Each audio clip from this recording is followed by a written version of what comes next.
and welcome you all.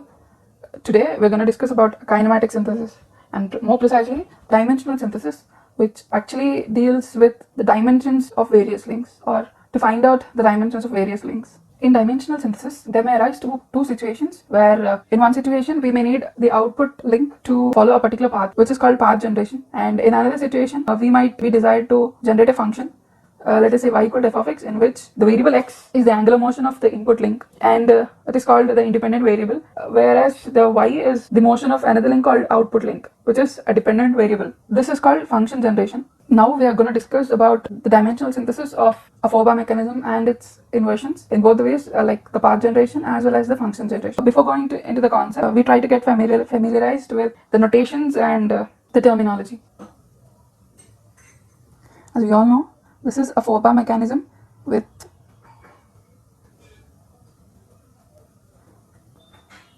A, B, C, D are the points on it. Here the AD is called the fixed link, AB, and CD are called the cranks. When suppose AB is a driving crank, CD becomes the driven crank, or vice versa, depending upon the bigger mechanism in which we are using this 4-bar mechanism. BC is called the coupler. Here we use another term called the coupler point, which is actually a point on a rigid triangular body on the coupler, which can be considered as the triangle BEC. Here E is called the coupler point. To design mechanisms using the method of inversion, we fix the coupler by releasing the fixed link. To understand this, consider the first figure shown. Here A1, B1, C1, D1 is the 4-bar mechanism, which is given in two positions, or the input link is turned. B1 occupies the place of B2 as well as the C1 occupies C2, and A1, D1 is a fixed link. So now consider the second figure, which is the inversion of the 4-bar mechanism, where we release the fixed link A1, D1 and fix the link B1, C1. Now the point A1 occupies the point A2 when C1, D1 is moved to C1, D2.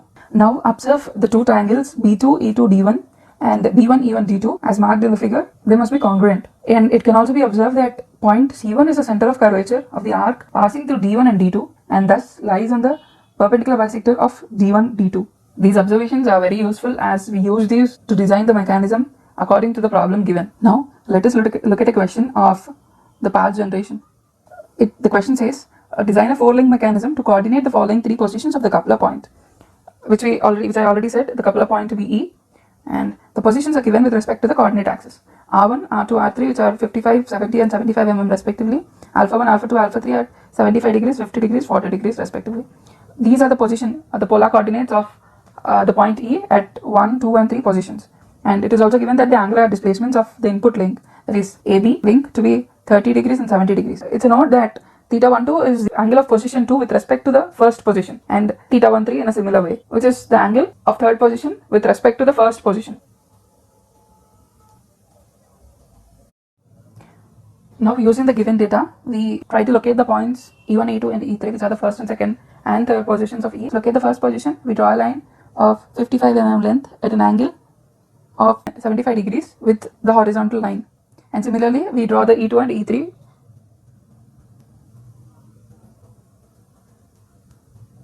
The next step is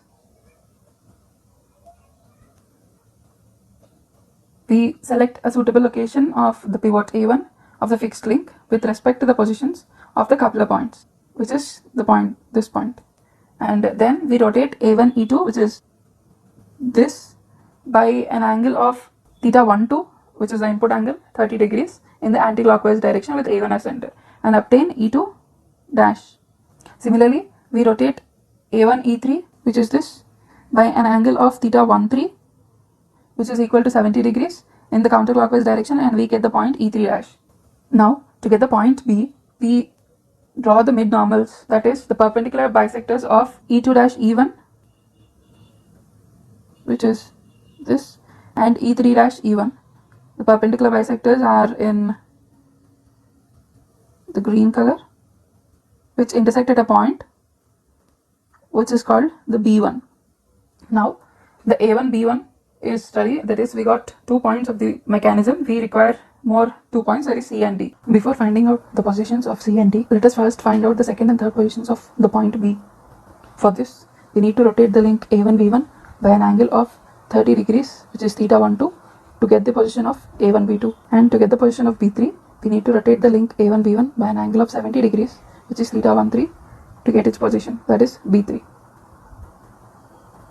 Now we got B1, B2, B3, and let's proceed further to find out the positions of C and D. After this, we need to consider a suitable point D1 on the fixed link, that is the horizontal line, and now we need the point D2, D3, that is the second position and the third position of point D, and find this using the congruent triangles concept which I have discussed earlier, where we need to construct triangle E2, B2, D1, E2, B2 and D1, which is congruent to E1, B1, D2, using the geometrical properties of congruent triangles, by which we get the point D2. And similarly, we need to construct the triangle E3, B3, D1, which is congruent with the triangle E1, B1, D3, by which we get the point D3. Finally, we got the second and third positions of D as well, which are D2, D3, and now we connect the points D1, D2 and D2, D3, for which we draw the perpendicular bisectors to find out the point C1. Finally, we get the point C1 also. Now we have the 4 points A1, B1, C1, D1, which form the required mechanism. Now let us jump on to the next concept of function generation by inversion method. To understand this, let us consider the figure shown. In this, a 4-bar link mechanism ABCD is shown in two of its positions, in which the first of it is A, B1, C1, D, and the second of it is A, B2, C2, D. To get the second position, the input link AB1 is rotated by theta 12 and the output link DC1 is rotated by an angle psi 12 in the clockwise direction respectively. To get this inversion of this mechanism, we release the link AD and fix the link AB1 and rotate AD by an angle of theta 12 in the anti-clockwise direction, which results in its inversion AB1, C2 dash, D dash. It is to be observed that point C2 is rotated by an angle theta 12 to reach C2 dash in the counterclockwise direction with center at A. And the next observation is that C1, C2 dash lies on a curve with the center of rotation at B1. Therefore, B1 lies on the mid-normal of C1, C2 dash. These observations are very important as we use them in solving the problems, that is, in designing the mechanisms. Now, let us solve a question on function generation by inversion method. This question says, design a 4-link mechanism to coordinate 3 positions of the output and the input links for the following angular displacements by inversion method. Here, theta refers to the angle of input links and psi refers to the angles of output links. Theta 12 refers to the angle between the second position of the input link with respect to its first position. Theta 13 refers to the angle between the third position of the input link with respect to its first position, and similarly psi 1 to psi 1. To solve this question, first we need to consider the figure. We start by drawing the fixed link AD with a suitable length, and then we choose a suitable length for the output link CD and a suitable location, and hence we draw it. Now from the given data, psi 12 is 50 degrees, psi 13 is 80 degrees, which means DC1 is to be rotated by an angle of 50 degrees to reach the position of C2, and then DC is to be rotated by an angle of 80 degrees to reach DC3. Now we have got the points C2 and C3. Join AC2 and AC3 and rotate AC2 by an angle of theta 12 in counterclockwise direction, which reaches the point C2 dash. Similarly, rotate the line AC3 by an angle of theta 13 in counterclockwise direction, which reaches C3 dash. Now we have got the point C2 dash and C3 dash. To find out the point B1, we join the lines C3 dash C1 and C2 dash C1 and draw the mid-normals for both of the lines, that is, the perpendicular bisector for both the lines. These intersect at a point called as B1.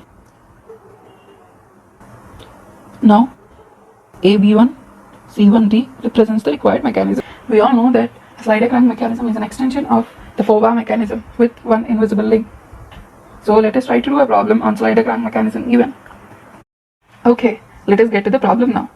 The question says, design a slider crank mechanism to coordinate 3 positions of the input and of the slider for the following data by inversion method. We are given theta 12, theta 13, S12, S13 and eccentricity.